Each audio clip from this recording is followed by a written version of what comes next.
Dans beaucoup de sanctification, de la pureté, de la sainteté, la priorité, c'est de montrer aux humains qui sont pécheurs, qui sont indignes de Dieu, que Dieu est en colère contre les pécheurs, que Dieu va juger les pécheurs, que nous allons aller en enfer. Et c'est une permanence qui vient en vérité rétablir les chrétiens ou placer les croyants au niveau du culte mosaïque sans que nous nous en rendions compte. Lorsque vous lisez le livre de Romains, chapitre 4 verset et chapitre 5, Paul explique pourquoi la loi a été établie et il dit, avant que la loi ne soit donnée aux hommes, le péché était dans le monde, mais Dieu n'en tenait pas compte. Si tu peux me retrouver ce verset, s'il te plaît. Avant que Dieu ne donne la loi aux hommes, le péché existait dans le monde, mais Dieu n'en tenait pas compte. La priorité de Dieu dans le service n'est pas le péché. La priorité de Dieu dans le service, c'est la conscience de lui, la conscience de son amour, la conscience de sa bonté, la conscience de ses compassions, la conscience de la relation qu'il veut établir. Dieu ne vient pas pour établir avec nous une relation morale. Dieu n'est pas dans la morale. Salomon nous dit, il n'y a pas un homme, pas un seul juste, qui pratique toujours la justice et qui ne commette jamais de péché. Et l'apôtre Jean dit, s'il y a quelqu'un qui dit qu'il n'a pas péché, ou qu'il n'a pas de péché, il fait de Dieu un menteur. Ce qui veut dire que la priorité de Dieu n'est pas que l'homme soit irréprochable à ses propres yeux, mais que la priorité de Dieu est que l'homme soit irréprochable sur base du culte qui est institué. Et tel que le culte a été institué, lorsque le Christ vient, la Bible dit, il traverse le tabernacle parfait, qui n'est pas fait des mains d'hommes. Et il va une fois pour toutes verser son propre sang sur le propitiatoire. Et il le fait une fois pour toutes. Contrairement au grand prêtre qui était obligé de le faire chaque année. Et il le faisait d'abord pour ses propres péchés à lui et ensuite pour les péchés du peuple. Et Christ n'a pas fait ce service-là et ne le fait pas de manière permanente et régulière, ce qui veut dire que le culte a complètement changé. Donc, si tu n'acceptes pas le fait que le culte est complètement changé, tu t'empêches et tu t'interdis d'avoir accès dans le Saint des Saints. La Bible dit que le coupable n'a pas sa place devant notre Dieu. Le coupable n'a pas sa place devant Dieu. Et Dieu a pour principe prioritaire et premier, c'est celui d'anéantir le méchant et d'anéantir le coupable. Donc, lorsque tu viens rendre un culte à l'exemple de Moïse, en te sentant coupable, en te sentant indigne et impur de Dieu, sache que tu n'as pas ta place et tu n'as pas le droit d'accéder à Dieu. Ainsi, nous passons au deuxième point du développement qui est l'activité dans le Saint des Saints. On a vu que le culte a changé. Là, nous voyons maintenant, ils ont mal écrit malheureusement la technique, c'est activité inversée dans les Saints des Saints. Ce n'est pas activité dans les Saints des Saints. Activité inversée dans les Saints des Saints. Le grand prêtre devait quitter les parvis extérieurs jusqu'à aller dans des lieux très saints. Aujourd'hui, Christ a fait un travail qui s'est fait dans les saints des saints et qui permet aux croyants de commencer son culte dans le saint des saints pour venir finir dans les parvis extérieurs. Et quels sont les parvis extérieurs? Les parvis extérieurs, c'est ceci, ton corps, mais pas que ton corps. Le parvis extérieur est tout ce qui touche à ta vie extérieure, ton commerce, ton épouse, ton travail, tes relations. La vie extérieure, c'est la réalité extérieure qui a besoin de la bénédiction qui vient du lieu intérieur, du lieu très saint. Donc, tant que le culte se passe au niveau extérieur, la vie qui est à l'intérieur ne peut pas toucher à la vie qui est à l'extérieur. D'où le croyant, toi qui es présent en ces lieux, tu as besoin de comprendre que tu dois commencer ton culte de l'intérieur pour ramener la sainteté de Dieu, ramener la vie Zoé de Dieu, ramener l'onction de Dieu, la puissance de Dieu vers l'extérieur. Et à ce niveau ici, on va justement faire un petit exercice dans quelques instants, mais j'aimerais que tu comprennes cela d'abord. Quand nous lisons le livre d'Ézéchiel, le chapitre 48, nous voyons qu'on nous parle des eaux qui jaillissent du temple. Et le prophète dit que ces eaux, quand elles jailliront du trône qui est dans les saints des saints et elles vont couler jusque à l'extérieur. Et lorsqu'elles couleront à l'extérieur, elles vont affecter tout ce qu'il y a à l'extérieur. Les eaux du Jourdain seront affectées, les eaux de la mer morte seront affectées, et la mer morte qui ne produit pas de poissons produira des poissons. Et la mer morte tout autour de ces deux rivages, la mer morte va produire des arbres fruitiers qui donneront leurs fruits à chaque saison. Les pêcheurs auront une grande moisson. Pourquoi? Parce que les eaux de la vie jailliront du trône jusqu'au niveau du parvis extérieur. Et cela est la réalité qui doit être tienne. Tu ne dois pas rechercher la présence de Dieu dans les parvis extérieurs, avoir des sensations qui viennent au niveau du corps. Je sens la présence de Dieu. Non. Mais commencer par la faire couler de ton intérieur jusqu'à ton extérieur. J'ai demandé un verset que tu ne m'as pas donné. C'était vraiment Romains 5,13. On a vu qu'avant la loi, le péché était dans le monde, mais Dieu n'en tenait pas compte. Donc Dieu s'est mis à tenir compte du péché lorsque la loi a été donnée. Quand Christ vient, Christ dit, le Père ne juge personne. Il faut que tu comprennes ça. Tu ne pourras pas accéder dans le Saint des Saints si tu as la pensée d'un Dieu qui te juge. Tu ne pourras pas accéder dans le Saint des Saints si tu as toujours dans ta tête la pensée d'un Dieu qui est en colère contre toi. Dieu n'est pas en colère contre toi. La Bible dit, le Père ne juge personne. Et c'est Christ qui le dit. Il ne juge personne.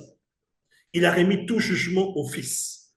Et puis il dit, le Fils, pareillement, ne juge personne. Lisez le livre de Jean, c'est un livre merveilleux. Donc, il n'y a pas de jugement dans le Saint des Saints. Il n'y en a pas.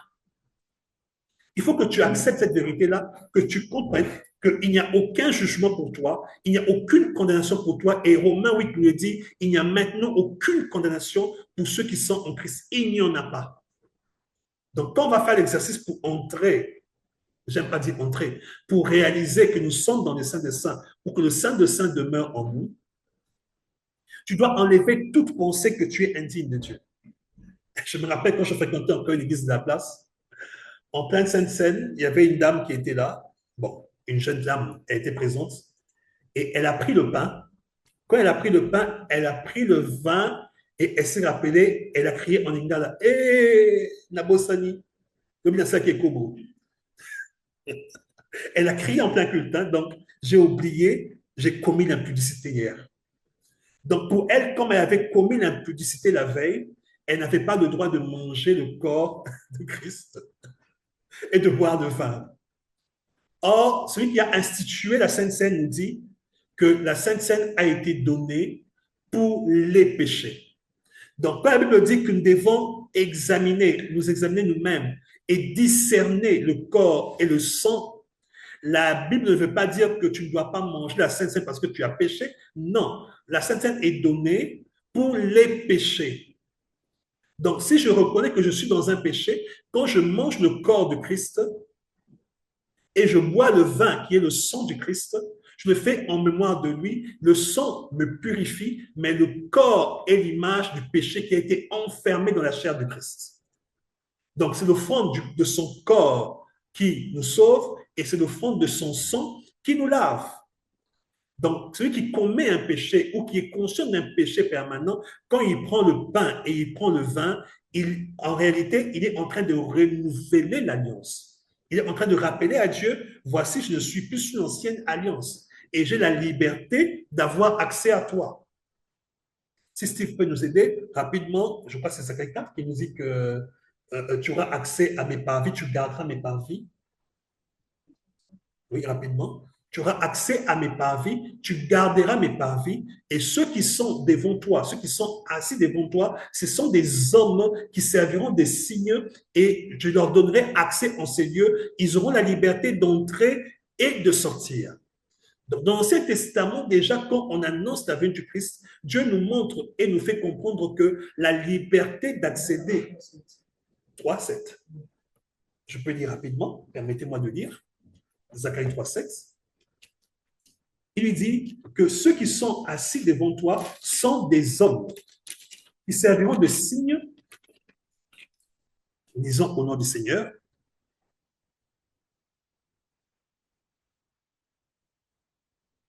Voici la promesse du Seigneur de l'univers. Si tu obéis à mes lois, si tu te conformes à mes règles, tu seras responsable de mon temple et de ses cours. Et je te ferai accéder au rang de ceux qui sont ici à mon service. Écoute donc Yeshua, toi qui es grand prêtre.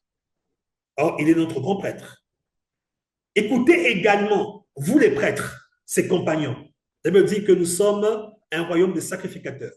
Donc nous sommes des rois et de prêtres. Donc Dieu nous parle et à Yeshua et à nous. Écoutez également, vous les prêtres, ses compagnons, vous tous qui êtes un signe du salut à venir. Voyez-vous? Donc Dieu ne parlait pas de Moïse, ni d'Aaron. Il ne parlait pas de Jean-Baptiste, ni d'Élie. Vous qui êtes des signes du salut à venir, je vais faire apparaître mon serviteur, celui qui s'appelle le germe. Devant Yeshua, je pose une seule pierre avec 7 points brillants. Je vais y graver moi-même une inscription et en un seul jour, j'enlèverai les fautes qui suivent ce pays. Oui, je l'affirme, moi, le Seigneur de l'univers, quand ce jour arrivera, vous vous inviterez les uns les autres à jouir de la paix dans vos vignes et dans vos figuiers. Donc, Dieu a confié à Yeshua des parvis pour qu'il en soit le gardien. Ok. C'est où? Pourquoi renouveler l'alliance si on est déjà pur? Merci beaucoup. C'est par rapport à la Sainte Seine. Je n'ai pas dit qu'on renouvelle l'alliance. On posera la question quand je fais ce point-là. Je n'ai pas dit qu'on renouvelle l'alliance. J'ai dit que lorsque je suis en train de prendre la Sainte Seine, je suis en train de rappeler à Dieu que l'alliance a déjà été changée, que nous sommes sous une nouvelle alliance et ce n'est pas une alliance de condamnation, ce n'est pas non plus une alliance d'accusation, c'est une alliance où le péché a été enlevé en un seul jour, où le péché a été enlevé une seule fois. Donc, lorsque moi je prends la Sainte Seine, c'est moi, en fait, je le fais pour moi, c'est pour marquer mon subconscient, c'est pour marquer pour mon propre esprit à moi, mais Dieu n'a aucun problème. Parce que ce qui fait que l'homme soit bloqué devant Dieu, ce n'est pas Dieu, c'est la conscience qui pêche, qui bloque Dieu, plutôt qui bloque l'homme pour qu'il s'approche de Dieu. Donc, quand je fais la Sainte Seine, je ne la fais pas pour Dieu, je la fais pour moi, pour rappeler qu'il y a eu une nouvelle alliance et que je ne suis plus dans l'ancienne alliance. Donc, je voulais d'abord et on pourra avoir les questions. Je voudrais évoluer pour qu'on passe à une pratique. D'accord, merci beaucoup. Donc, ainsi, le culte est inversé et il se passe du Saint des Saints au parvis extérieur et non pas du parvis extérieur au lieu très saint. Alors, comment arriver à rendre culte à Dieu? Salomon nous dit, lorsque tu viens dans la maison de Dieu, si tu peux nous donner avec ce verset, je ne peux pas le donner, mais je l'ai reçu, ne sois pas pressé d'ouvrir ta bouche et de parler, car Dieu est dans les cieux et toi tu es sur la terre. Que tes paroles soient donc peu nombreuses. Salomon, je te rappelle qu'était roi, un homme riche, un homme sage. Donc, ces conseils sont des conseils qui doivent être pris au sérieux. Parce que Salomon, au moins, a expérimenté la gloire de Dieu. Donc, quand Salomon te dit, quand tu viens dans la présence de Dieu, ne sois pas pressé d'ouvrir ta bouche. Ecclésiaste 5, combien, s'il te plaît? 5, 1, 2. 1 à 2. Nous disons au nom du Seigneur. Il dit, quand tu viens dans la présence de Dieu, ne sois pas pressé d'ouvrir la bouche, que tes paroles soient peu nombreuses, Et puis tu me cherches Ésaïe qui dit à Dieu 26 que je te cherche dedans de moi.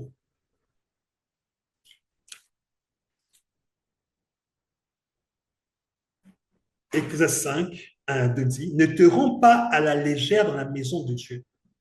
Vas-y avec l'intention d'écouter. Cela vaut mieux que d'offrir des sacrifices à la manière des sots qui ne comprennent pas qu'ils agissent mal. Ne parle pas précipitamment et ne décide pas trop vite de faire des promesses à Dieu. Dieu est au ciel et toi, tu es sur la terre. Par conséquent, mesure tes paroles. En effet, plus on parle, plus on risque de prononcer des paroles ou des propos irréfléchis. De même que l'on a plus de soucis, plus on risque d'avoir des mauvais rêves. Maintenant, regarde comment toi tu pries quand tu entres dans la présence de Dieu. Qu'est-ce que tu fais? Hey, maman, ah, maman. Tu passes 4 heures du temps à parler en langue et à la fin tu dis Amen, tu sors de la prière. Et quand on te dit Dieu a dit quoi? Tu ne sais pas ce que Dieu a dit. Dieu n'a rien dit. Il y a des chrétiens qui ont 10 ans de vie chrétienne et ils ne connaissent pas la voix de Dieu. Pourquoi? Parce que quand tu vas dans la maison de Dieu, tes paroles sont plus nombreuses. Tu parles plus que Dieu ne voudrait te parler. Tu n'as pas le temps de laisser à Dieu de placer un mot. Que tes paroles soient peu nombreuses. Quand tu vas dans la présence de Dieu, fais attention à comment tu poses tes pas. Ne sois pas pressé de parler. En vérité, Salomon t'appelle à méditer. Salomon t'appelle à contempler. Salomon t'appelle à faire une introspection et un travail intérieur. Ésaïe 26.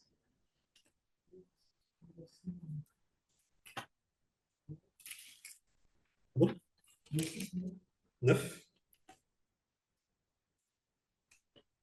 Ce sont des versets que je ne voulais pas donner, mais puisqu'on doit faire cet exercice, c'est tout. Juste dans le temps.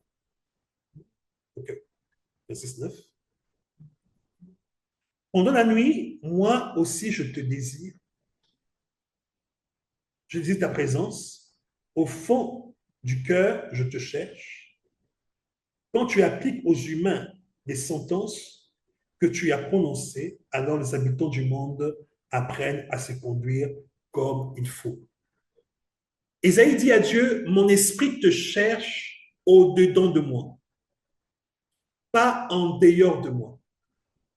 Et j'aime comment il chute. Il dit, quand tu appliques aux humains les sentences que tu as prononcées, donc si tu cherches Dieu au-dedans de toi et que ces derniers parlent, ce sont des sentences qu'il prononce, il dit, alors les habitants du monde apprennent à se conduire comme il faut. Le péché que tu n'arrives pas à abandonner, c'est parce que tu cherches à l'abandonner extérieurement. Tu ne vas pas te placer au lieu où la vie doit jaillir de l'intérieur vers l'extérieur. Arrête l'impudicité, j'arrête l'impudicité, je commence à jeûner, je prie, oh Dieu, j'arrête l'impudicité. Et si c'était possible, tu aurais même pu couper ton pénis, excusez-moi de le dire, ou encore tu aurais pu arracher ton œil, ou tu aurais pu, je ne sais pas moi, couper tes lèvres pour ne plus que tu aies embrassé une femme. Pourquoi? Parce que tu veux arracher, tu veux couper ce qui t'emmène constamment à pécher. Mais pour que Dieu te change, pour que ce péché meure, il doit se passer de l'intérieur vers l'extérieur. Comment? Lorsque mon esprit le cherche au-dedans de moi et non pas en moi. Le Christ a dit, quand tu veux prier, et c'est là qu'on va passer à une petite pratique, quand tu veux prier, entre dans ta chambre la plus retirée. D'autres versions disent, entre dans le lieu secret. Et là, dans le secret, prie ton Père qui se tient dans le secret, et ton Père qui est dans le secret te le rendra.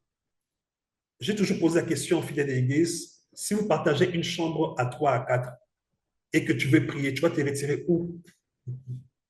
Si Christ parlait du lieu secret comme étant une chambre physique, si tu dois te retirer dans un lieu secret pour prier, et que c'est une chambre où vous partagez à 4 personnes, vous partagez à 4 personnes, comment vas-tu faire pour te retirer? Tu demanderas à tout le monde de sortir? Non, il s'agit de ce lieu intérieur, le Saint de Saint qui est en toi, qui est ton esprit, qui diffère du lieu saint qui est ton âme et de ton corps qui est le parvis extérieur. Ainsi, donc, quand je vais prier, je dois entrer en moi-même. Je dois regarder au-dedans de moi. Et lorsqu'il parle, il dit, le Père vous a à disposer du royaume en votre faveur. Et toujours pour indiquer que c'est à l'intérieur que le travail doit se faire, il dit, je te cherche au-dedans de moi, pas en moi. Et il dit encore que le règne est en vous. Le Saint-Esprit habitera en vous. Voyez-vous? Donc, il attire l'attention en nous. Et l'apôtre Pierre et l'apôtre Paul nous apprennent que nous sommes la maison de Dieu. Nous sommes le temple de Dieu, le temple du Saint-Esprit. Et par conséquent, nous devons faire ou rendre culte au-dedans de nous. C'est verset très mal traduit qui dit que l'heure vient et est déjà venue, les vrais adorateurs adoreront le Père en esprit et en vérité. Et nous pensons que adorer Dieu en esprit et en vérité, c'est chanter. Non. La traduction johannique veut dire que, ou traduit ce texte-là comme ceci, l'heure vient et elle est déjà là, où les vrais adorateurs adoreront le Père en esprit, c'est-à-dire selon sa vérité. Et la vérité de Dieu, c'est que Dieu demeure en nous. Et j'aime dire à l'Église qu'on n'a plus à prier notre Père qui est aux cieux. On doit prier notre Père qui est en moi. Notre Père qui est en moi. Je peux encore le personnaliser par mon Père qui est en moi. Nous savons que Dieu demeure en nous par l'Esprit qui nous a donné. Ainsi, si je passe du temps, oh Dieu, où es-tu? Manifeste-toi, mais Dieu est en moi. Dieu est au-dedans de moi. C'est là que je dois le chercher. Ce n'est pas à l'extérieur de moi que je dois le chercher. Mais pourquoi c'est si difficile d'arriver à entrer en communion et en contact avec Dieu qui demeure en nous? C'est parce que au niveau de notre âme, il existe un ennemi terrible qu'on appelle ego. Retiens cela. L'ego s'oppose à la conscience. Je t'avais dit dès le départ que la conscience est un mot que tu dois retenir, qui vient s'opposer à l'ego, que je peux aussi nommer comme étant les constructions de l'esprit. Les constructions de l'esprit sont tout ce que tu as reçu, éducation, les valeurs, les principes que tu as.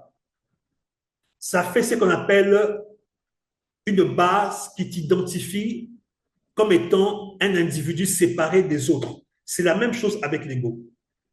L'ego fait que quand on dit aux tâches, donc je me reconnais moi comme étant un être qui est séparé de toi qui me suis. Parce que je vois le prophète Benjamin Bopendo que je salue en ligne, et je me sens séparé de lui. Quand Christ dit que nous sommes un, nous sommes parfaitement un. Mais moi, je m'identifie comme étant séparé de Benjamin Bopendo. Je me vois comme étant séparé de Steve Bayo. Je me vois comme étant séparé de tous ceux qui sont là. Parce que nous avons développé l'individualisme ou l'individualité. Et cette individualité vient combattre la notion de la conscience que nous devons développer. Et l'ego est au niveau de ton âme, qui fait que tu es incapable de réaliser que tu es un avec Dieu, conformément à Jean 17 et à 1 Corinthiens 6, 17, qui nous disent tous que nous sommes un avec Dieu.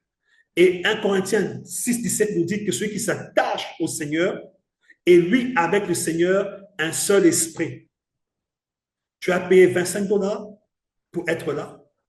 Tu as sacrifié ton temps pour être là. Ça veut dire qu'au plus profond de toi, tu es quelqu'un qui est attaché au Seigneur. Au plus profond de toi, tu es un homme qui aime le Seigneur.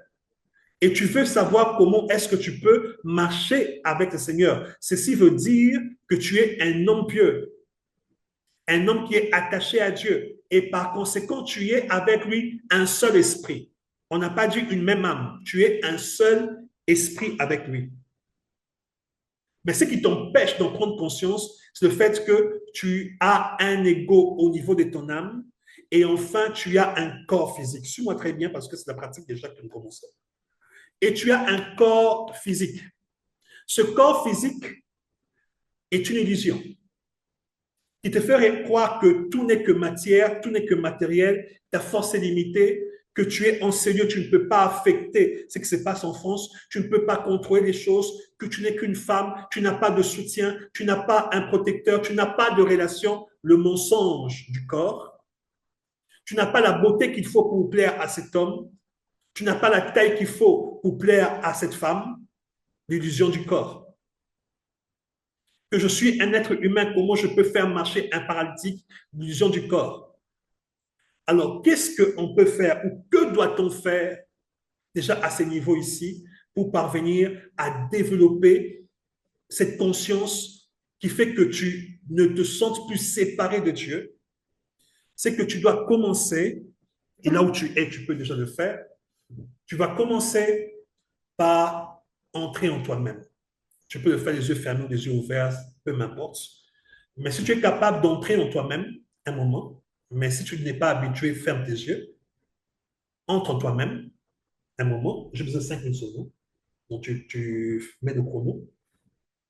Tu fermes tes yeux pendant quelques instants si tu ne sais pas te concentrer. Moi, je peux le faire les yeux ouverts parce que j'en ai l'habitude.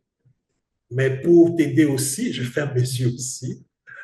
Tu fermes tes yeux un moment et tu réalises que Dieu est en toi. Dieu n'est pas hors toi. Réalise que Dieu est en toi. Et pendant que tu réalises que Dieu est en toi, tu commences à dire merci intérieurement, pas extérieurement. Tu lui dis merci parce que nous sommes un. Nous sommes un seul esprit. Commence par ça. Ne dis pas beaucoup de choses. Merci parce que nous sommes un. Et pendant que tu dis merci parce que nous sommes un là, tu ressens de la joie en fait. Parce que ça veut dire entrer dans sa présence avec la joie, pas sans joie. Ferme tes yeux ou garde ouvert, je ne sais pas, mais commence à dire merci intérieurement. Que ta bouche ne prononce rien, mais sois joyeux. Paul dit, avec joie, rendez à Dieu des actions de grâce. Et intérieurement, commence à dire merci à Dieu pour la simple vérité que vous êtes un. Vous n'êtes pas deux. Nous sommes parfaitement un. Nous sommes une seule entité. Nous sommes un seul être. Nous sommes un seul esprit. Si tu sens comme si on t'aspire, n'aie pas peur. Il n'y a rien à craindre en Dieu. Si déjà tu commences à avoir des visions, n'aie pas peur. Il n'y a rien à craindre en Dieu. Deuxième chose, en gardant la conscience que vous êtes un seul esprit, commence à dire au-dedans de toi que tu renonces à ton ego. Tu n'es pas ton ego. Tu n'es pas ton âme. Mais ton âme est une possession. Donc, en vérité, tu es en train de distinguer le lieu très saint du Dieu saint. Quand tu fais ce travail-là, en disant à Dieu intérieurement que je comprends et je sais que je ne suis pas mon âme, je comprends et je sais que je ne suis pas mon ego. Mon ego est un mensonge. Mon ego est une illusion. Les constructions de l'esprit ne sont que illusions. Je suis un avec toi et je ne suis pas mon ego. Dis-toi ça intérieurement. Je suis un avec toi, mais je ne suis pas mon âme. Mon âme, c'est ma personnalité. Mon âme est une possession. Dis-toi ça intérieurement. Je suis un avec toi, mais je ne suis pas mon âme. Quand tu fais ce travail-là, tu vas aller un peu plus loin. C'est maintenant au niveau de ton corps. Et tu vas continuer à te dire intérieurement que ma réalité, c'est là où je suis, dans mon esprit. Le lieu où je me tiens, je suis un avec toi. Et tout ce qui est extérieur à mon corps, ce n'est pas moi. Je ne suis pas ce corps physique. N'aie pas peur. Tu as des enfants, mais dis, tu n'es pas. Ces enfants ne sont pas tes enfants. Ils sont nés de ton corps physique. Ils ne sont pas nés de ton esprit, attention. Ce mari est ton mari sur le plan physique, mais pas sur le plan spirituel. Au ciel, tu n'auras pas de mari, tu n'auras pas de femme. Ce travail, tu ne l'as que sur le plan physique, mais pas sur le plan de ton esprit. Alors commence à reconnaître que tu y es dans les saints de saints. Tu es un avec lui dans les saints de saints. et que tout ce qui est extérieur à ces lieux-là n'est que illusion. Dis-toi ça intérieurement. Au niveau de mon âme, c'est une illusion. L'ego, ce n'est pas moi. Ce sont des constructions de l'esprit. Mon corps extérieur, ce n'est pas moi. Je refuse de m'identifier à ma voiture. Je refuse de m'identifier à ma maison. Ce sont des choses qui appartiennent à mon être extérieur. Lorsque tu mourras, tu n'emporteras rien parce qu'ils sont attachés à ton corps extérieur. Reconnais que ce corps extérieur, ce n'est pas toi. C'est une tente. C'est un moyen pour que tu interagisses avec ce monde physique. Mais la réalité, c'est l'esprit. La réalité, c'est celui qui est au-dedans de toi et qui n'est pas ton âme. Continue à faire ce travail intérieur. Je te laisse quelques secondes et reste 1 minute. Continue à rendre grâce parce que intérieurement, tu es un avec lui. Tu n'es pas ton âme, tu la possèdes. Et tu n'es pas ton corps, c'est un moyen de vie. Reconnais que tu n'es pas le mari de cette femme, tu n'es pas la femme de ce mari, tu n'es pas le père de cet enfant, tu n'es pas le fiancé, cette fiancée-là. Ça, c'est au niveau extérieur et au niveau de l'âme. Mais dans l'esprit, tu es un avec Dieu. Ta véritable nature, c'est dans l'esprit. Reconnais-le avec action de grâce. Reconnais-le encore. Et vois comment est-ce que il y a cette différence qui se fait. Sans comment est-ce qu'il y a ce changement, comme si tu étais un peu plus proche de Dieu, simplement parce que tu ne t'identifies plus à ton âme. Tu ne t'identifies plus à ton ego. Ressens cette paix qui coule en toi. Ressens cette joie qui monte en toi. Ressens cette proximité. En vérité, il n'a jamais été loin, mais tu étais trop identifié à ton ego. Tu étais trop identifié à ton corps physique. Or, tu n'es pas ton corps physique. Tu n'es pas ton âme. Je reste silencieux pendant 1 minute et tu en profites pendant 1 minute là pour faire ce travail-là encore.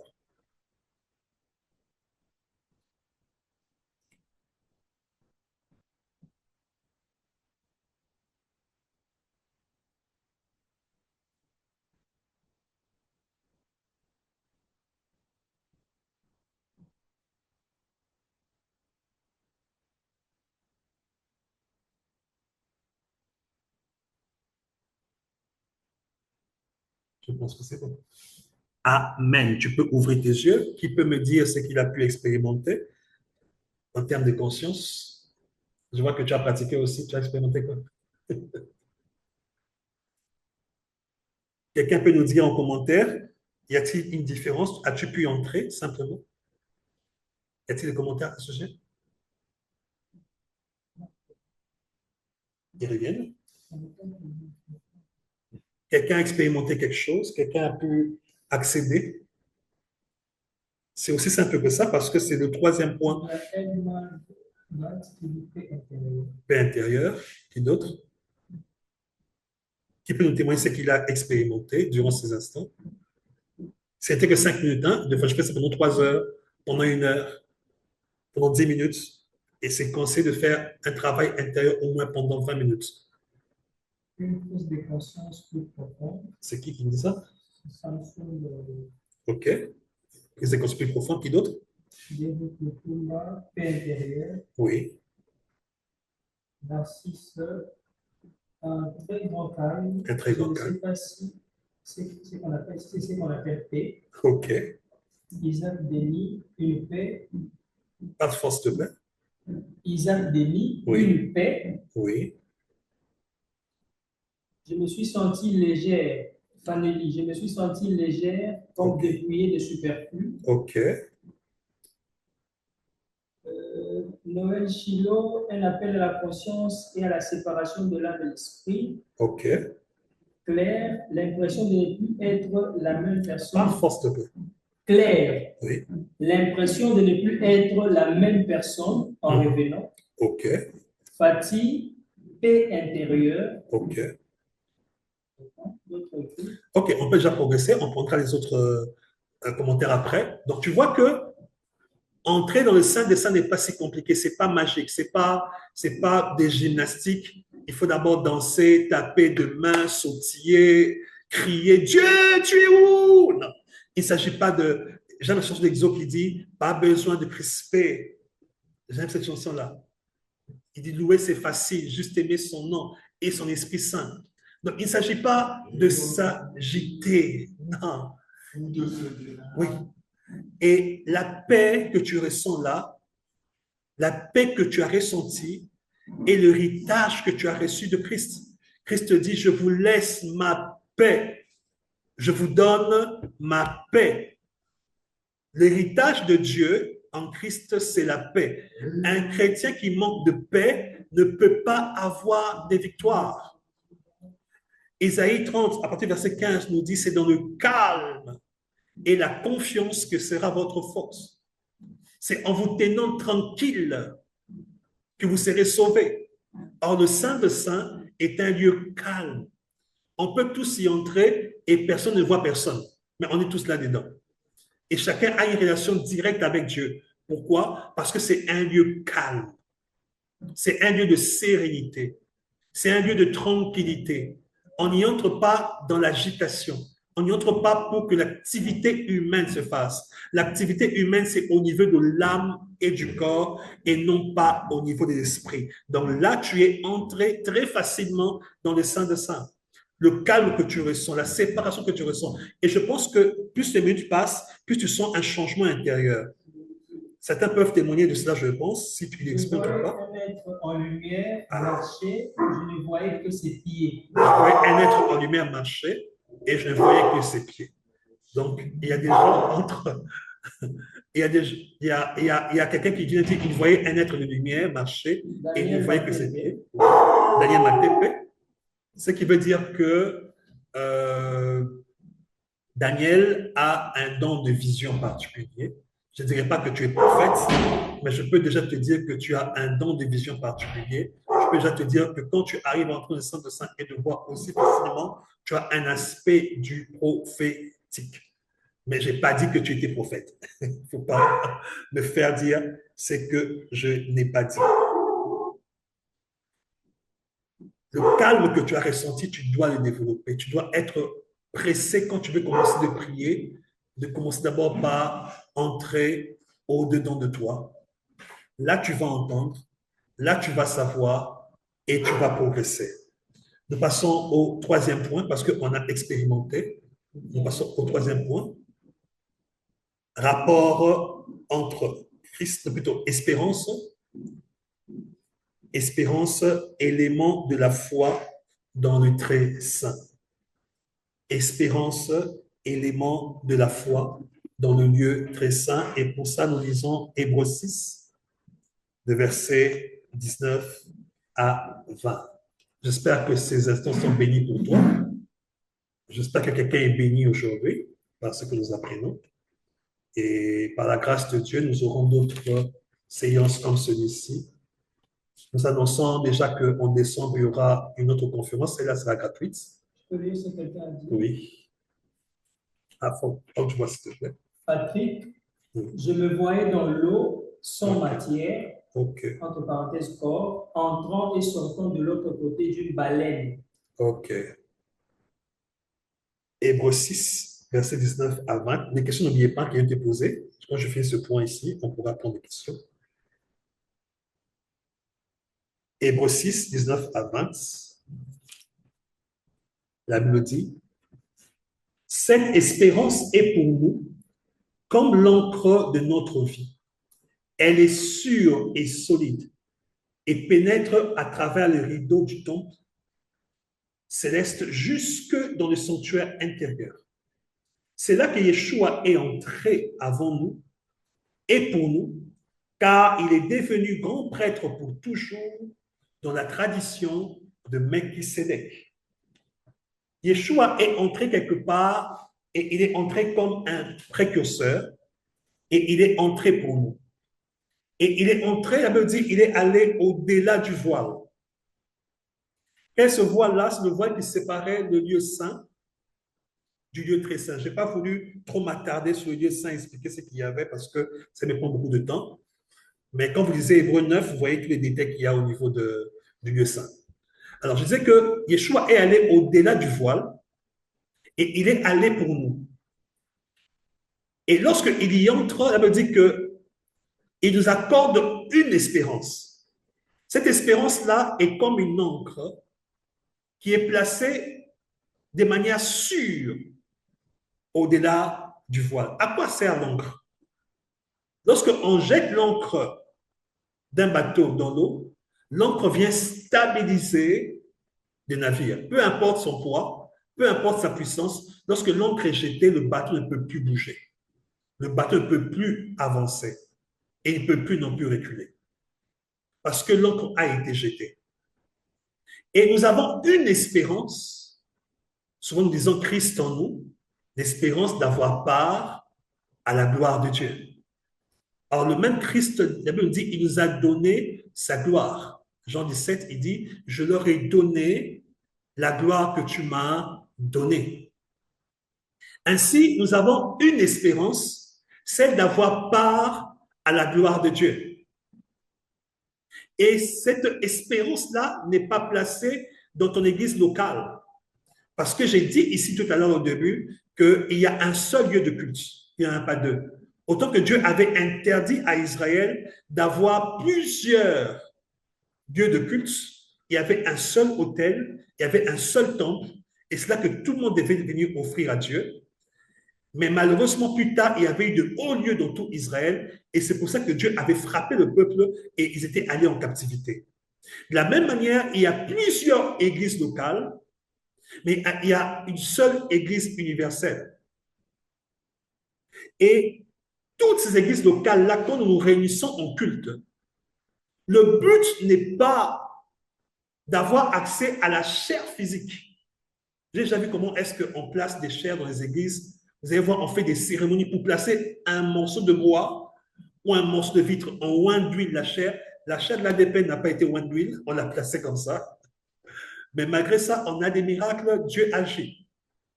Il y a des églises, quand tu arrives, on vous interdit de monter sur l'estrade, de poser des choses autour de l'estrade, parce qu'on considère que l'estrade est sacrée. Et seul l'homme de Dieu et ceux qu'il a autorisés peuvent y monter. C'est une foutaise. Il n'y a rien là du tout.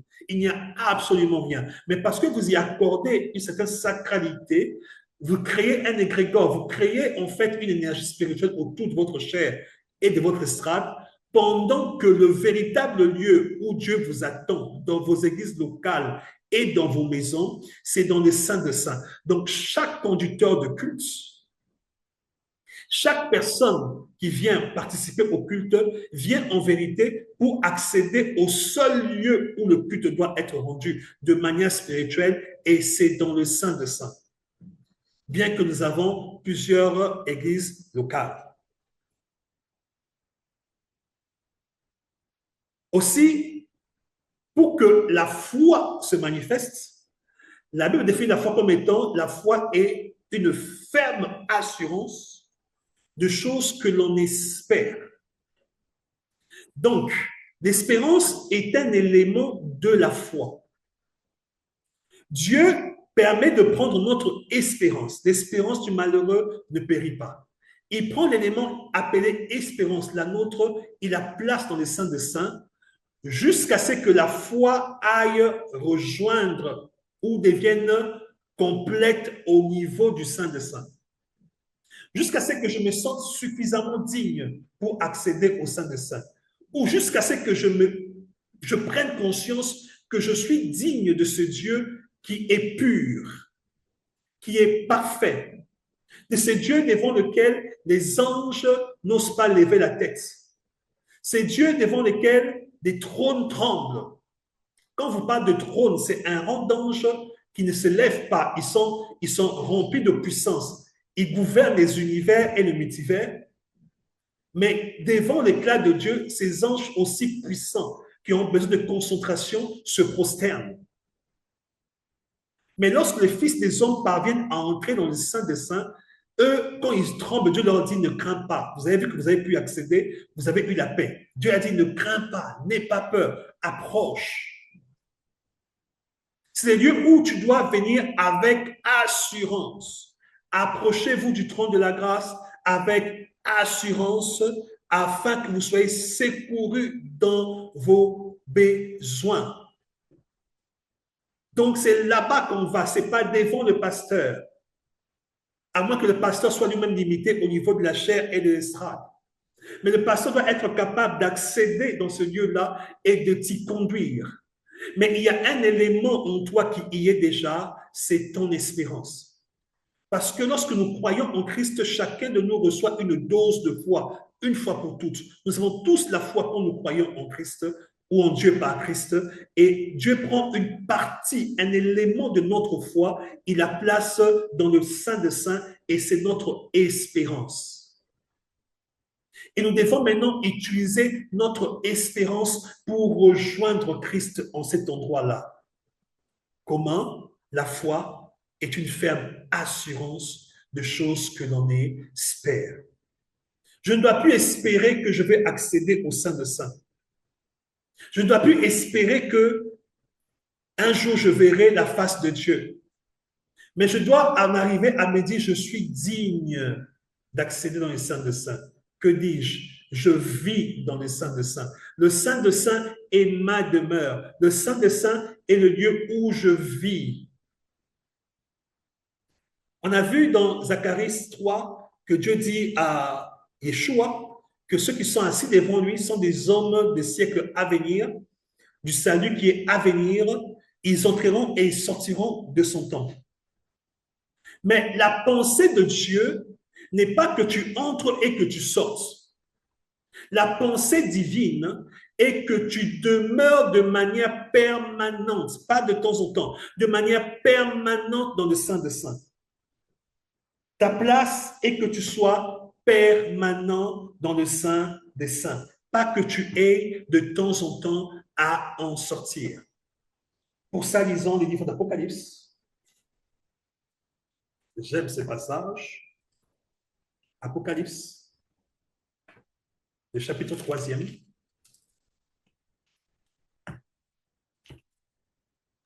Apocalypse 3. Tu n'es pas censé quitter le Saint des Saints. Tu es censé y demeurer en tout temps. Quand tu vas comprendre ça, c'est là que nous pourrons maintenant aborder le quatrième point, rapport entre Christ et nous. Apocalypse chapitre 3e, verset 7e, donc on se verset 7, il dit ceci. Écrit à l'ange de l'église de Philadelphie. Voici ce que déclare celui qui est saint et véritable, celui qui a la clé du roi David, celui qui ouvre et personne ne peut fermer, qui ferme et personne ne peut ouvrir. Je connais ton activité. Je sais que tu as peu de force et pourtant tu as été fidèle à ma parole et tu ne m'as pas régné. Eh bien, j'ai ouvert une porte devant toi que personne ne peut fermer. Voici ce que je ferai des gens de l'assemblée de Satan. Ces menteurs qui se prétendent juifs, mais qui ne le sont pas. Je les forcerai à venir s'agenouiller devant toi pour t'honorer. Ils reconnaîtront que je t'aime, puisque tu as gardé mon ordre d'être persévérant. Moi aussi, je te garderai de la période de malheur qui va venir sur le monde entier pour mettre à l'épreuve les habitants de la terre. Je viens bientôt. Tiens fermement ce que tu as, afin que personne ne te prenne ta couronne de victoire. De celui qui aura remporté la victoire, je ferai de lui une colonne dans le temple de mon Dieu. As-tu lu ça chez toi? Il fera de toi une colonne dans le temple de son Dieu et il n'en sortira jamais. Le but du Christ, c'est de faire de toi une colonne dans le temple de Dieu et que tu n'en sortes jamais. Okay. C'est Apocalypse 7, les versets 1 à 12. Il n'en sortira jamais. J'inscrirai sur lui le nom de mon Dieu et le nom de la ville de mon Dieu, la nouvelle Jérusalem qui descend du ciel, envoyée par mon Dieu. J'inscrirai aussi sur lui mon nom nouveau. Donc, le but de Dieu est que tu demeures dans son temple, pas que tu en sortes. Et l'apôtre Paul nous dit que Christ est assis dans les lieux célestes. Nous sommes assis avec lui. Éphésiens 3, le verset 1 nous dit, non, pardonnez-moi, Éphésiens 1, le verset 3 nous dit, le verset 1er, béni soit Dieu, le Père, notre Seigneur Yeshua, qui nous a bénis de toutes sortes de bénédictions spirituelles. Donc, toi qui recherches la bénédiction, tu ignores que tu es déjà béni de toutes sortes de bénédictions spirituelles, mais où? Dans les lieux célestes. Tu es un homme béni, tu es une femme bénie, mais c'est en un lieu précis, dans les lieux célestes, là où Christ est assis à la droite de Dieu et là où tu es assis avec lui. Tu n'es pas assis séparément de lui, tu es assis avec lui. Christ est-il sorti de ce lieu-là? Non. Alors toi aussi tu y es. La Bible dit, nous sommes cachés en Christ et Christ est caché en Dieu. Et si Dieu demeure dans le Saint des Saints, tu y demeures aussi, où tu es censé y demeurer. Maintenant, quand tu n'as pas la conscience, quand tu n'es pas conscient de cette réalité-là, c'est ce qui fait que tu en sortes. Mais Christ dit, il n'en sortira plus.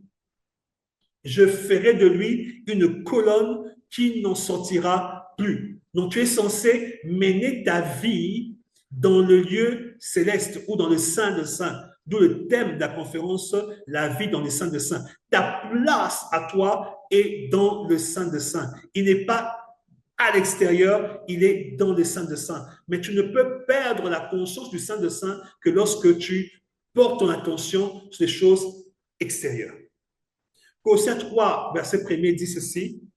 Si réellement vous êtes ressuscité avec Christ, recherchez les choses d'en haut, là où le Christ est assis à la droite de Dieu. Autrement dit, ayez conscience des choses d'en haut, là où le Christ est assis à la droite de Dieu. Considérez les choses d'en haut et non celles qui sont sur la terre, car vous êtes morts et votre vie est cachée en Christ, en Dieu. Maintenant, retiens ceci avant qu'on passe au dernier point du développement, c'est que tu es mort et ta vie est cachée en Christ, en Dieu. Colossiens chapitre 1er, du premier verset au troisième verset. Et nous voyons que Dieu, on a vu que Dieu a dit à Aaron, s'il entre n'importe comment dans le Saint des Saints, il risque d'être de mourir, d'être frappé de mort. Donc le Saint des Saints est un lieu des morts. Des gens qui se regardent comme étant morts à la vie, qui se regardent comme étant tu es pauvre, mort à la pauvreté.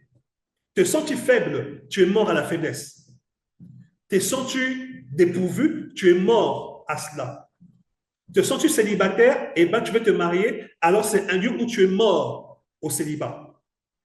C'est un lieu pour les morts des choses qui sont extérieures et qui vivent en Dieu. Paul nous dit, vous avez tout pleinement en lui, qui est le chef des principautés et de toute domination, travail, mariage, excellence, connaissance. Tout est en lui, mais lui n'est pas sur terre extérieurement, il est en toi, dans le Saint des Saints. Et c'est là que toi, tu dois vivre pour arriver à manifester pleinement tout ce qui est extérieur à toi. Et c'est là où nous abordons le dernier point du développement, qui est rapport Christ et nous dans le sein des saints. Rapport entre Christ et nous dans le sein des saints. Galates chapitre 2, verset 20. Galates chapitre 2, verset 20e. C'est un verset que nous connaissons tous, que nous chantons, que nous proclamons, mais que nous ne vivons pas. Galates chapitre 2, le verset 20e dit ceci.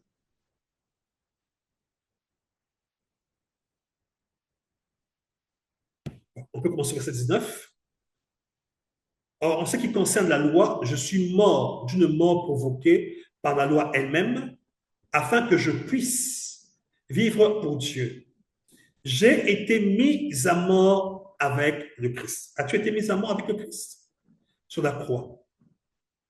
De sorte que ce n'est plus moi qui vis, mais c'est Christ qui vit en moi. Car ma vie humaine, ou ma vie en tant qu'homme actuelle, je la vis dans la foi au Fils de Dieu qui m'a aimé et qui a donné sa vie pour moi. Je suis mort et ma vie est cachée avec Christ en Dieu. Je suis content parce que je ne veux plus lire. J'aime pas lire. J'aime parler très librement et le prophète en moi peut se déployer maintenant. Parce qu'on m'a demandé de mettre par écrit certaines choses par l'organisation. Ils m'ont beaucoup limité. J'aime être libre quand je parle. Là, maintenant, je suis dans mon bain. Alors, je disais que je suis mort et ma vie est cachée avec Christ en Dieu. Rapport entre Christ et nous. Lis bien, il dit Christ. J'aime bien expliquer cette nuance-là. Yeshua est le Christ. Il n'y a pas deux Christ. Mais Yeshua est en train de se construire un corps. La Bible dit nous sommes le corps du Christ. Autrement dit, lorsque tu crois en Christ, ou tu crois en Yeshua, qui est le Christ ou le Roi, tu deviens membre à part entière du corps du Christ. Si on me blesse ici et qu'on prend une goutte de mon sang et on va faire un test ADN, on va découvrir que c'est le mien. Et on peut garder ça dans des données scientifiques ou des données bases d'une police ou des services scientifiques de la police. Plus tard, je commets un meurtre ou je commets un crime. Si on récupère un cheveu de ma tête ou un peu de ma salive et qu'on compare avec le sang qu'on avait gardé comme échantillon dans le laboratoire, on dira que c'est aux taches. Parce que mon cheveu, ou un seul de mes cheveux de ma tête, et mon sang ont tous le même caractère héréditaire ou le même caractère composite génétique. Donc, Otage est tout ça, mes ongles, c'est moi. Otage, c'est ma barbe, extérieurement, bien sûr. Et Christ construit un corps qui n'est pas encore achevé, et nous sommes le corps du Christ, individuellement pris, mis ensemble, nous appartenons à son corps. Elle me dit que lui, il est la tête, et nous sommes les membres du corps. Ça veut dire que nous partageons avec lui la même autorité, la même dignité, la même gloire, la même force, la même souveraineté. Allons comme ça un peu dans une folie. Si Christ se manifeste dans ta chambre, vas-tu distinguer son pied de son visage? Non. Tu trouveras son visage beau. Tu verras un homme qui ressemble plus ou moins à un Indien, café chocolaté et tout ça. Beaucoup de cheveux. Il ressemble plus ou moins à ça. Il est noir, c'est vrai, mais pas noir comme moi, mais il est noir. Tu verras un homme noir, très bel homme, très grande taille, qui t'apparaîtra, qui marche avec élégance, avec charme, beauté, beaucoup de puissance, mais qui marche très lentement, bizarrement. Il dégage beaucoup de force quand il marche, mais il a des pas gracieux, mais qui vont très lentement quand tu le vois. Le jour où tu le verras, tu comprendras. Quand il parle avec beaucoup d'autorité, mais en même temps, tu te sens comme un être qu'on peut écraser en un instant, mais en même temps, il dégage une telle paix que tu es rassuré quand il t'apparaît. S'il apparaît dans ta chambre, tu ne vas pas distinguer, donc, je disais, son pied ou son orteil de son visage. Tu diras, Christ était venu. Si tu vois sa main apparaître dans ta chambre, tu diras, j'ai vu la main du Christ. Donc, c'est le Christ que tu as vu. Aussi bien, si tu es membre de son corps et que tu n'es qu'un ongle, tu y es participant à sa gloire. Imagine un peu que tu vas dans un spa et tu veux qu'on te fasse des soins. Quand on va faire tes mains, on va faire ton dos, on va te masser, tout ce qui va avec, tu ressentiras un bien généralisé dans tout ton corps, pas que ta tête. Aussi Christ qui est glorieux, qui est respecté dans les cieux, qui est craint, qui est honoré, c'est aussi toi. Parce que tu es membre à part entière de son corps. Et tu partages les mêmes bénéfices et les mêmes avantages que Yeshua. Je dirais donc que tu es Christ. Autrement dit, tu es loin, mais tu n'es pas Yeshua. Yeshua est la tête du corps. Il est le précurseur. Toi, tu es membre de son corps. C'est ainsi que la Bible dit que nous sommes co-héritiers avec lui. Autrement dit, tout ce qui le concerne te concerne aussi. Romains 8 nous dit que Dieu nous a prédestinés à lui ressembler en toutes choses, pas en certaines choses, en toutes choses, nous sommes destinés à lui ressembler. Il guérissait, tu peux guérir. D'où souvent je dis pas aux gens, Dieu va te guérir, je dis, je vais te guérir. Quand Yeshua parle de Lazare, il ne dit pas Dieu le ressuscitera. Il dit, allons-y, je le ressusciterai.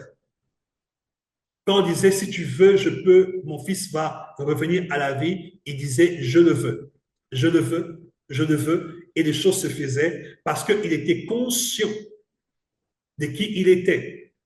Il était conscient de l'œuvre qui se faisait en lui. Il dit, les œuvres que je fais, ce n'est pas moi qui le fais, mais c'est le Père qui est en moi qui le fait. De la même manière, si tu veux opérer, tu dois comprendre que tu ne fais rien par toi-même, mais que tu peux faire toutes choses par le Père qui demeure en toi, comme Yeshua. Et par conséquent, tu dois donc te connecter et être conscient de cette vie qui est à l'intérieur en faisant un petit travail lequel le travail de reconnaître que ta vie extérieure, c'est Christ qui s'en charge et non pas toi. Si tu n'as pas compris, je vais le dire autrement. Il faut que je réalise que ma place, c'est vivre intérieurement. Et que je dois être conscient de manière permanente que ma vie en tant qu'homme, je la vis en la foi au Fils de Dieu. C'est-à-dire que je suis mort à ce monde. Les problèmes que j'ai au quotidien, je ne vais plus les appeler mon problème. C'est le problème de Christ. Les combats que je rencontre ne sont pas mes combats, c'est les combats du Christ. La maladie à laquelle je fais face n'est pas ma maladie, c'est la maladie du Christ. Les sorciers qui se lèvent contre moi, ils ne se lèvent pas contre moi, ils se lèvent contre Christ. L'apôtre Paul le dit, il dit, vas-tu prendre le corps du Christ et en faire un avec le corps de la prostituée?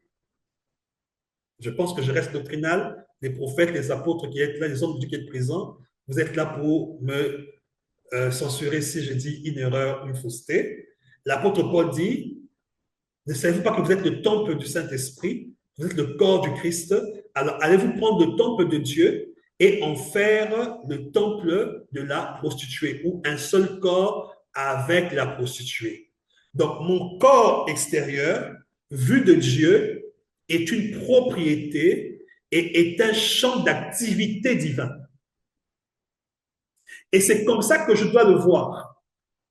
Il faut que je développe une conscience ferme qui ne se limite pas au niveau de l'espérance, que non, c'est plus moi qui vis, c'est Christ qui vit, je suis son co-héritier, nous sommes frères. Non. Il faut que j'arrive à une fermeté, que je vis la vie intérieure et qu'en Dieu, il n'y a que, retiens bien, il n'y a que beauté, il n'y a que opulence. Opulence veut dire abondance de biens.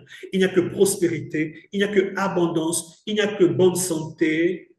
En Dieu, il n'y a que paix, il n'y a que joie. Voilà pourquoi tu as ressenti la paix et la joie. En Dieu, il n'y a que guérison, il n'y a pas d'infirmité. En Dieu, il n'y a que jeunesse éternelle. Tu ne peux pas vieillir, devenir vieux quand tu entres dans la présence de Dieu et tu y demeures et tu y vis. La vieillesse vient, elle te frappe de manière visible lorsque tu mènes une conscience ou une vie de conscience extérieure. Pourquoi vous voyez des gens comme Yonggi Cho, Billy Graham, à 84 ans, 94 ans, il paraissait toujours jeune. Ils étaient toujours vigoureux. Pourquoi? La conscience du Saint de Saint, la conscience du Christ avec qui ils sont parfaitement un.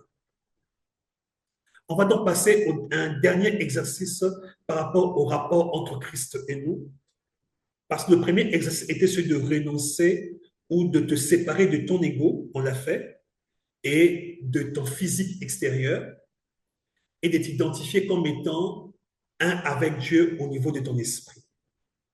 Maintenant, la deuxième conscience à développer, et c'est là que tu vas commencer à vivre le miraculeux comme étant naturel, c'est celui maintenant d'arriver à prendre conscience que le corps extérieur est à Christ et non plus à toi, et que toi tu sièges dans la gloire, tu demeures dans la gloire, c'est là ta place, et là tu es honoré, tu es respecté, tous les êtres spirituels qui sont attachés à ta portion de gloire sont là à te servir, et par conséquent, tout ce qui est extérieur, c'est-à-dire maladie, pauvreté, blocage, difficulté, soucis, choc émotionnel, dépression, manque de paix, ces choses sont l'affaire du Christ. Donc, tu dois commencer à te dire que ça ne me regarde pas, ça regarde Christ. Le problème de mon couple n'est pas mon problème, c'est le problème de Christ. Les problèmes d'argent n'est pas mon problème, je suis dans l'abondance permanente. Le problème d'argent extérieur, c'est le problème de Christ. On va te dire, frère, on a vu une attaque démoniaque contre toi. Ah, c'est vrai. OK, ils attaquent Christ, c'est pas moi. Moi, je suis caché en Christ, et Christ est caché en Dieu, et je suis dans les lieux célestes. Mais c'est écrit que nous sommes passés du royaume des ténèbres au royaume du Fils de son amour. Nous sommes dans notre royaume. Comment est-ce que Satan peut pénétrer dans notre royaume? Est-ce que la Russie peut pénétrer aux USA sans représailles? Est-ce que les USA peuvent pénétrer en Russie sans représailles? Telle est la réalité de ta vie. Est-ce que les lois qui s'appliquent en Russie s'appliquent forcément aux USA? Est-ce que les lois qui s'appliquent aux USA s'appliquent forcément en Russie? Telle est ta réalité actuelle. Et par conséquent, tu dois être capable de faire quoi? De pénétrer et de demeurer dans le sein de saints, de te considérer comme étant vivant en cet endroit-là et que tout ce qui est extérieur est différent de toi. Maladie, pauvreté, problème, ce n'est pas toi, c'est Christ qui s'en charge. Alors tu vas fermer tes yeux encore un instant. On prendra que 5 minutes, pas plus. Si tu peux m'aider vraiment à respecter les 5 minutes, parce qu'il y a des questions auxquelles il faut que je réponde. Il est 22h06. Ferme tes yeux un moment, s'il te plaît, et commence à réaliser que tu es un avec Dieu, vous n'êtes pas séparés. Garde la notion du fait qu'il n'y a pas de séparation, donc la notion de l'ego est tombée, c'est une très bonne chose, et que le corps physique, ce n'est pas toi. Maintenant, commence à reconnaître intérieurement que tout ce qui est extérieur, justement, est-ce que tu as un problème de loyer? Dis-toi que ce problème de loyer n'est pas mon problème, c'est le problème de Christ. Es-tu menacé de quelque chose? Alors dis-toi, cette menace n'est pas ma menace, c'est la menace qui est faite contre Christ. Y a-t-il des tumultes autour de toi par rapport à ta vie? Alors dis-toi que ce n'est pas mon affaire, c'est l'affaire du Christ. Je ne sais pas ce qui se passe dans ta vie, mais dis-toi que ce qui se passe extérieurement là, les problèmes qui se passent dans ma famille élargie là, ce ne sont pas mes problèmes, ce sont les problèmes du Christ. Là où moi je suis, j'ai tout pleinement. J'ai la santé, j'ai la prospérité, j'ai l'argent, j'ai le manger et le boire, j'ai les vêtements. Et sois reconnaissant pour ça. Et tu as 4 minutes pour pratiquer cela. Je ne parle plus pendant 3 à 4 minutes.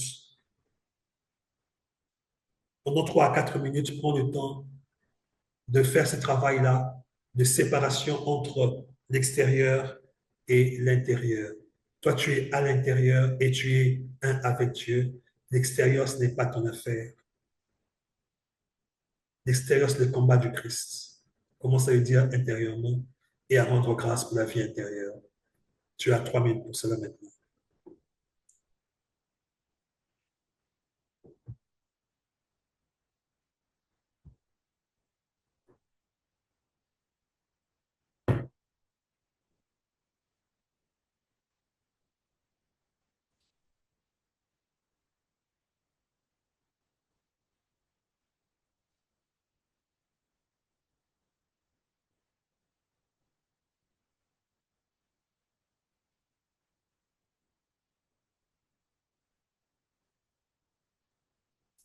Je vois quelqu'un qui veut sortir, ne sort pas, n'aie pas peur, progresse.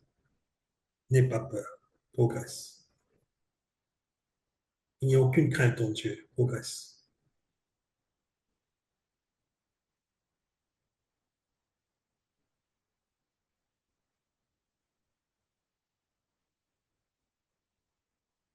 Hmm. Il a des bras grandement ouverts et il vous reçoit pleinement.